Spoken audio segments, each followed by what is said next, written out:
Pourquoi tu parles pas bambara? Et t'es bamanangana. Ikangi degede. Ah, t'es bamanangana. Ça, on est d'accord que tu l'as déjà entendu plusieurs fois. Ou si tu l'as pas entendu, sache que c'est le quotidien de plein de personnes qui n'ont malheureusement pas eu la chance d'apprendre le bambara.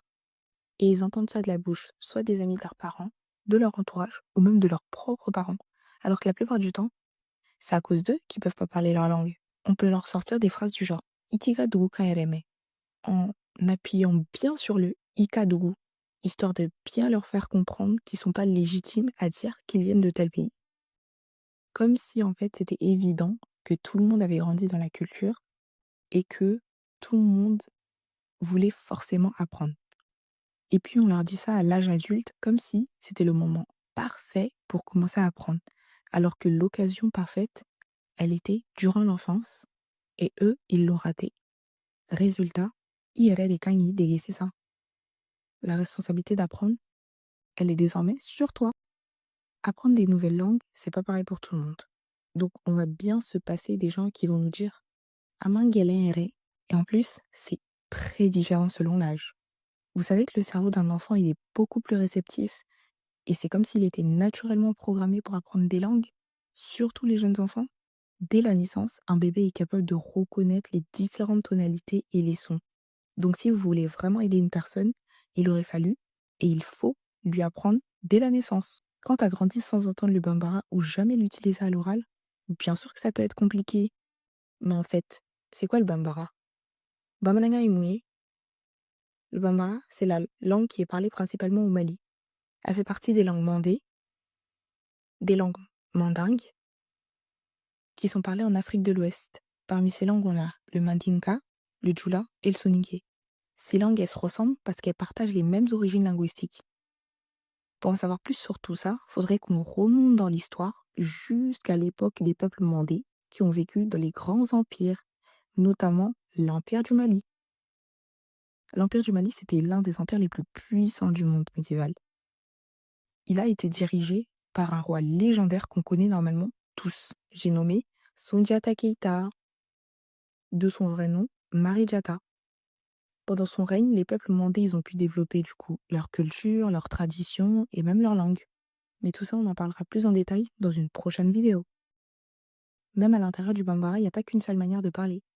Selon les régions, ici on va parler de dialecte, il y a des différences, que ce soit l'accent, les mots, ou même des phrases complètes, comme dans n'importe quelle autre langue en vrai. Mais le Mali, c'est un pays aussi qui est très riche linguistiquement, parce qu'il y a beaucoup d'ethnies.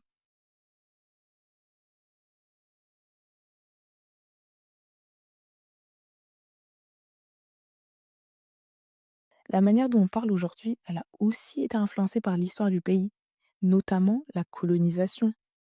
Le Mali, il a été colonisé par la France pendant longtemps. Le français, c'est donc devenu la langue de l'administration, de l'école et même du pouvoir. Donc avec le temps, il y a beaucoup de mots français qui ont commencé à être utilisés à la place des mots en bambara. Et parfois, on mélange les deux. À force, il y a certains mots qui sont même devenus inconnus chez certaines personnes maliennes qui utilisent que le terme français. Exemple. Récemment, j'ai cherché le mot girafe. J'ai parcouru mon entourage et les autres personnes que je connais pour savoir si il y avait un mot en bambara qui existait pour dire ça. Et résultat, plus de la moitié des personnes à qui j'ai demandé m'ont soit dit que c'était le mot en français, soit m'ont dit clairement qu'ils ne connaissaient pas le mot en bambara. J'ai même été jusqu'à aller demander à mon grand-père. On dit que les vieilles personnes, elles connaissent plus de choses que nous, mais le résultat c'était le même. Il m'a dit que c'était girafe. Par contre, dans certains villages où l'influence du français est moins présente, on trouve des mots, mais encore une fois, ils sont tous différents les uns des autres. Donc il n'y a pas qu'une seule manière de dire. Le mot, il peut être changeant, il peut être différent. C'est comme si avec le temps, en fait, certains mots ont été créés juste pour correspondre à la définition de la chose. Après, je me suis aussi renseignée sur les autres médias. Ces mots français qu'on utilise en bambara, bien sûr qu'on les bambaratise en l'utilisant avec notre accent. On ne le dit pas à la manière française. On modifie le mot pour que on modifie le mot pour se l'approprier et en utilisant les sons qu'on connaît. Après, il y a aussi quelque chose de spécifique par rapport aux personnes qui parlent bambara et aux personnes en Afrique en général. C'est que vu que la plupart du temps, ils sont dans des régions où ils ont certaines choses et pas d'autres, ils partent du principe que si tu n'as pas vu une chose, si tu n'as jamais vu une chose, bah t'as pas de nom pour la chose. Exemple, si les bananes ne poussaient pas dans la région en question ou que les bananes ne poussaient pas dans le pays en question ou dans les pays limitrophes, eh ben, personne ne connaîtrait la banane et donc il n'y aurait pas de mot pour décrire cet aliment. C'est pas comme l'Occident qui a un mot pour absolument tout, même si ça ne vient pas de chez eux. Parce que eux, ils sont beaucoup trop dans la mondialisation. Bon, après, c'est sûr qu'avec leur passé de colons, ils sont obligés de tout connaître maintenant. Mais en Afrique, c'est différent. Au Mali, en tout cas, c'est différent. Il y a des fruits qu'on ne peut pas forcément trouver là-bas. Par exemple, un fruit du dragon, c'est pas un fruit qui vient de là-bas. Donc, si tu montres l'image d'un fruit du dragon à quelqu'un, il n'y aura pas forcément de mots pour appeler ce fruit parce qu'il n'existe pas là-bas et que la plupart des gens ne l'ont jamais vu. En résumé, apprendre le bambara, c'est pas juste apprendre les mots, c'est comprendre l'environnement, la culture et l'histoire de la langue. Maintenant qu'on a compris tout ça, la question c'est comment est-ce qu'on l'apprend? Mais ça, c'est le sujet d'une autre vidéo. Après, si vous voulez commencer dès aujourd'hui, je suis justement là pour vous aider. Donc, n'hésitez pas à regarder mes autres vidéos. Et si cette vidéo, elle vous a plu, vous savez quoi faire.